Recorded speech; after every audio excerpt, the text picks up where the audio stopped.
There's my mute. Yeah, so Mayor Muriel Bowser was at a press conference earlier this week, setting off something that made my ears pick up, called Infrastructure Week.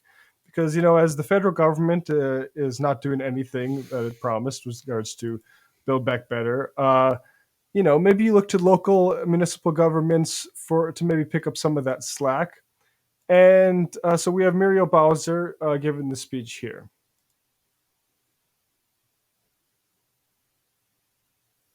And residents and partners who are all focused on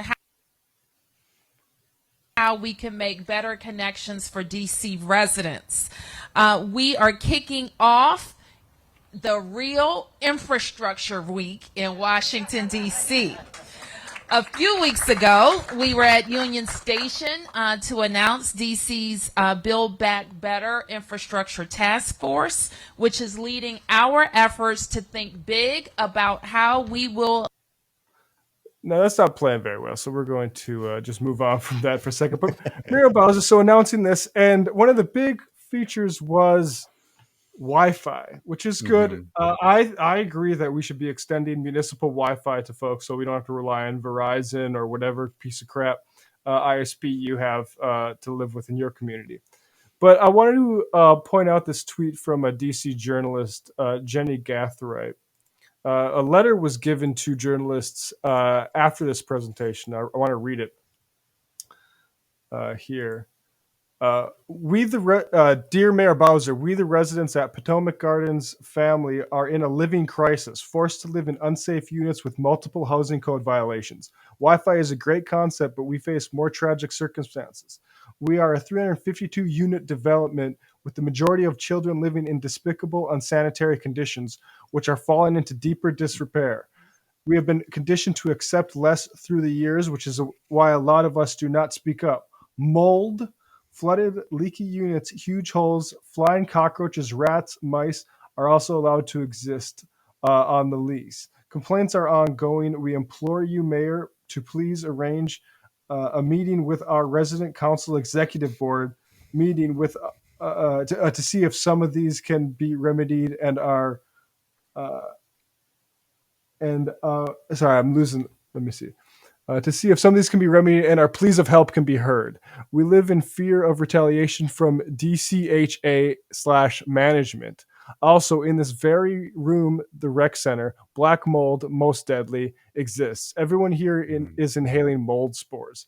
Thank you, mothers, fathers, children's, infants, aunts, uncles, and extended family and caregivers. They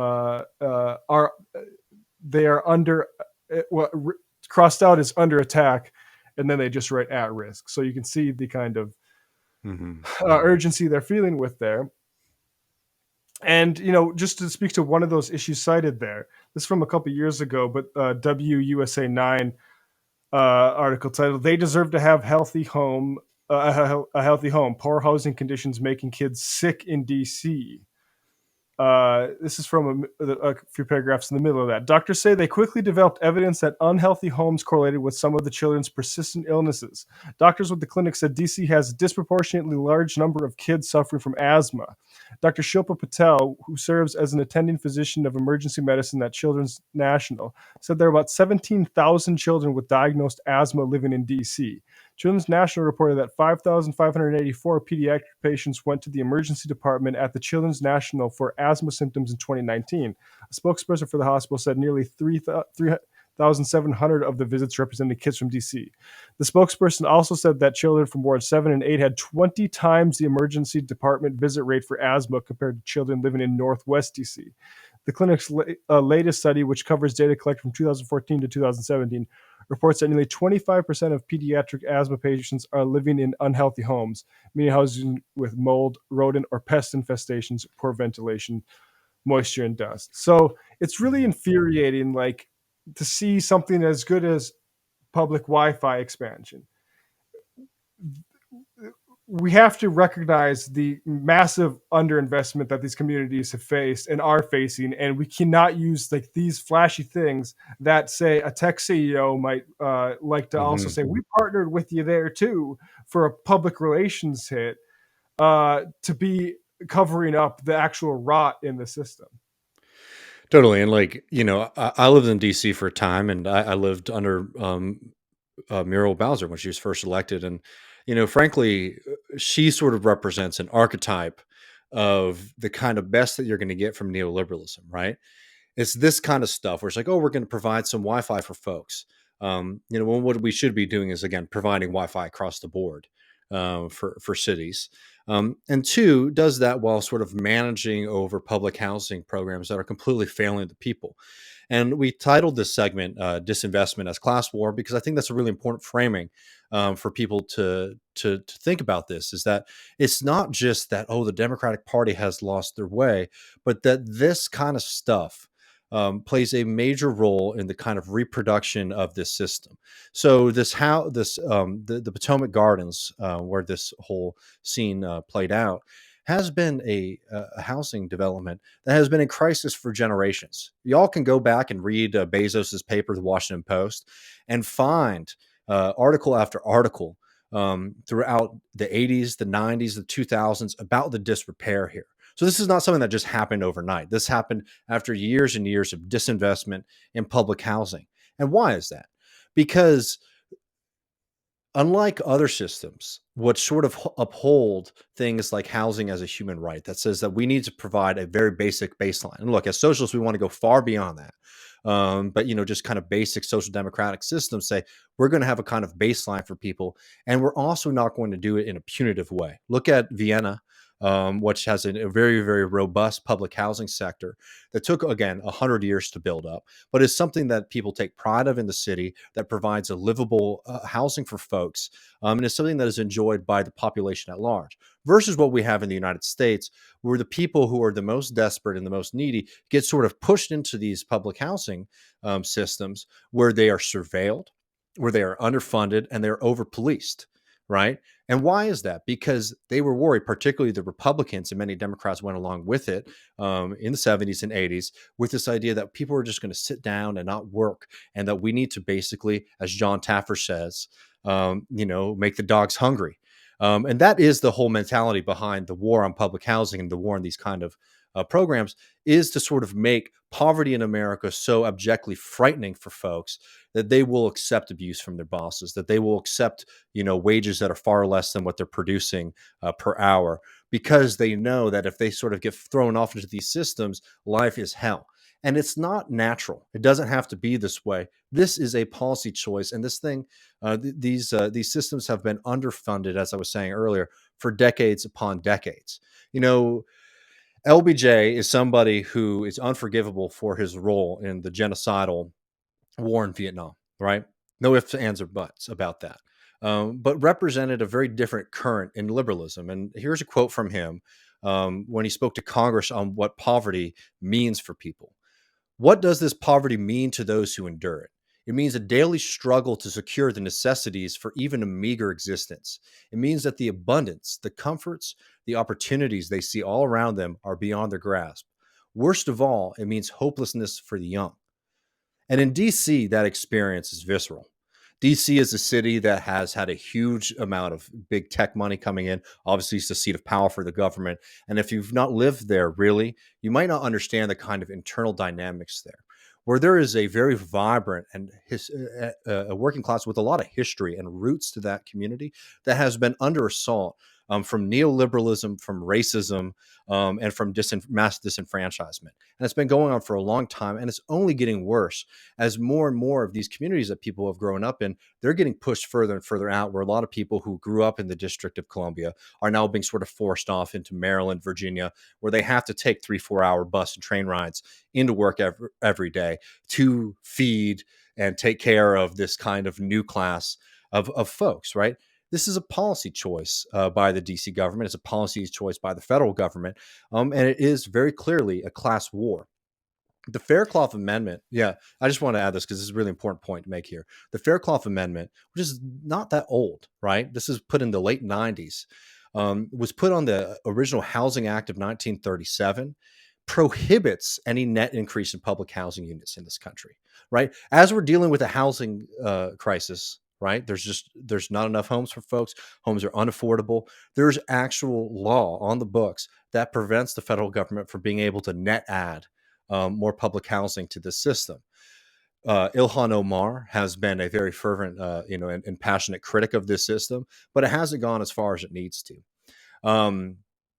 We need to fight for public housing for all, and we need to fight against this kind of feel-good neoliberalism. Like, I'm sure, people should not get this segment wrong. Matt and I aren't against a Wi-Fi, expansion of folks, but what we are against is this kind of veneer. It's the same kind of bullshit as before Trump came into power, when Obama and Biden were sort of pushing their programs for coal country. And they're saying, we're going to give people the opportunity to go to trade school to learn how to code, right? It's this kind of false mindset that the reason that people are living in these kind of circumstances is because they don't have the necessary skills. And undoubtedly, overcoming the internet divide is a very important thing. But It's a very kind of neoliberal, pull yourself up by your own bootstraps, fuck your community, worry about yourself and your family, anti-solidarity mindset that pervades this kind of liberalism. Yeah, I mean, a lot of things. So one thing is like what the model should look like with public housing is, and maybe is the Vienna model like this, where it's like you go in for a lottery for this public housing and you want to get it. I mean, we have that occasionally in New York too, or with rent controlled housing and stuff like that, like lotteries. But that should be something that people regularly do when they're looking for a new place to stay. That you find some place that has all the space you need, that is sanitary, and that isn't taking half your income to give to your landlord. It's not universal in New York, but like a lot of times those are those kind of public-private developments, and they purposefully make the people on the subsidized housing feel like they're not proper residents of the building, right? They don't have access to the amenities, their rooms are smaller, all that kind of stuff. The Vienna system is very different. The vast majority of people, I believe it's something like 60% in Vienna, live in public housing, and you pay in relation to your income, right? And there is no income segregation in these kind of housings. People live in the same buildings, and they're paying different amounts of money based on the amount of money that they pull in on a monthly basis, right? So it's a vastly different kind of system than what we've sort of developed in the U.S. First with the public housing itself, which was always segregated, and then these kind of mixed-use buildings, but they always are very punitive to the poor, because the American system has always treated the poor as if they have a personal moral failing. And you look at DC, like DC is just such. I mean, my heart goes out to the people who are from there and are living there and are fighting against the system. But DC has been like a trial balloon of a lot of these kind of neoliberal market-based solutions. Everything from the failing public housing system there to like the charter school system there, right? The school choice was supposed to help everyday people in DC achieve a higher education. Now we all know what that is. It's a way to defund public schools for everybody else, and to allow rich people to basically opt out of public education. But in DC, the trends go one way, where the people who are living in those kind of segregated housing developments tend to go to schools in those areas which are underfunded, right? But the rich kid living in Northwest DC gets to pick like the nice, cute school to go to, and maybe they'll see a senator's son or something like that, right? It is an extremely unequal system because by design it's set up to exclude and also to punish people. And again, like these are just very, very overt aspects of class war. And while all of this is going on, though, Bowser's been in power for a long time, right? When all of this has been going on, what have you really seen from Bowser? Well, you've seen this. I don't know if you have this video handy, Matt, of Bowser. Oh, yeah. These are the kind of things that Bowser has been interested in sort of promoting. Rather than vibrant public housing, it's shit like this. It's like YKS, like... Yeah, exactly. The Bezos and they want to be on the East Coast, right? Well, it makes sense. They have the West Coast Washington and the East Coast Washington. Jeff owns a house here already. Trying to attract 50,000 more employees. They're looking for a great place to live and to work. And they want to be able to walk around the city and have great restaurants and arts. Well, that's why 1,000 people move here every month.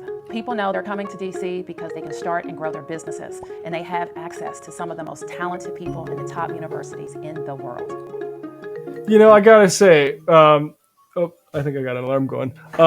We've done I don't want to overstate it, but we've done our fair share of criticizing AOC. Mm-hmm. as far as like being against Amazon Yeah. and like that expansion thing, like this is like the status quo, just to get it straight. Like this fake like sort of brain trust sessions, like, oh, they could move to Washington D.C. We're so great. Embarrassing, man. And it's like, and like Bezos's role in DC has been a net negative, right? From controlling the Washington Post, to even the house that he lives in. There might be later in the video, but she notes that Bezos bought a big house in DC, and he bought a mansion like in the city. And do you think for one second he bought that house because he enjoys walking down 14th Street? No, he bought that house because he wanted to have a place where he could, promote his kind of influence with lawmakers in one of the most powerful cities in the country. That's the kind of shit that Bowser's been bringing into DC, which again, like people have a very warped view of DC, and I don't want to make this into a whole, just like a DC segment, but like people do have a very warped sense of DC because it's like, yes, you do have very powerful people there. You have powerful institutions there, but that's a city like any other city that has a backbone of working class people who just get stomped on left and right. And the people who control DC, particularly now, have very, very little interest in fighting for those folks, other than this kind of press release politics, right? Where it's like, oh yeah, they might have mold, but they can get 20 Mbps downloads on their computer now without having to pay $50 a month, right? Yeah. Which is absurd. That's like again, public Wi-Fi for all. But it's like those are the kind of like marginal steps that people like that are making as the housing crisis completely envelops the city, as the wage crisis threatens the city. I mean, like think about somebody like Jose Andres, who everybody loves to praise now because he loves to do charity cook-offs for cooking for people when the hurricane hits. He's somebody who's beloved by the city, and when the city voted to try to increase the minimum wage for tipped workers, Jose Andres made a big stink and got people in the city to basically overrule the Democratic mandate to put in a minimum wage order there. Like that's the kind of neoliberal rot that sort of runs that city completely without any kind of real input from the everyday voters there. And this kind of class war has like big effects on all of us. And let's zoom out for a second because I want to talk a little bit about the COVID funding stall as another example of this kind of class war of disinvestment. So we're seeing all of this kind of kicking and screaming from the Republicans and, Senate Democrats crying about the parliamentarian and all this kind of stuff because they can't get this next round of COVID funding through. Let's talk about what that means for working class Americans in this country. The government is now considering doing vaccine rationing, right? So only limited people will be able to have access to the vaccines. Uninsured patients who I'll just be honest, at the beginning of this pandemic, I was uninsured. And being able to go and get myself checked out, get tests or whatever was very, very helpful for me. And I'll be honest, even though I study and follow politics for a living, I was always afraid I was going to get a bill because you know how dysfunctional the system is. Well, now it is completely dysfunctional where you're seeing many of the private providers for COVID tests, for COVID treatment, are saying they're not going to accept uninsured patients. So that means people who are sick with the COVID-19 virus have this kind of devil's choice, right? Do I hope to wait it out at home, or do I try to get help and risk being in financial ruin for the rest of my life? Do I get tested and be sure that I don't have COVID-19 and don't spread it to my coworkers? Or do I risk going in, hope that it's just a cold, and risk infecting everybody else? Because my boss will only accept an official COVID-19 test to exempt me from work, right? Those are the real effects of this kind of shit. And another one is rural hospitals in this country. So Texas led the country because of Republican disinvestment in this system and because of the kind of bizarre logic of the private healthcare system that just doesn't make it feasible to have small health hospitals in places that are convenient for people to go to because, one, a lot of those people are poor, or a lot of those people are on Medicaid, Medicare, which is not going to pay out as much as private insurance. A lot of those hospitals struggle to stay open because of the system. And, the Republicans love to talk about how much they love rural people and rural ranchers here in Texas. They don't give a shit about them because when it's actually fighting for their actual right to life and their right to health care, they're completely silent. So as Texas has been undergoing this massive closure of rural hospitals for the past decade, 2010, 2020, you saw it stop in 2020. And why was that? The COVID-19 pandemic meant that federal funds were going to these rural hospitals. And I believe there were no closures, at least the last time I checked, of rural hospitals in Texas in that 2-year span. Remember, they led the country in this before that federal funding. And then during this federal funding, people were able to get healthcare, hospitals were able to stay open, right? These questions are life or death. And I know we don't have to educate our audience on the austerity of neoliberalism and what that meant.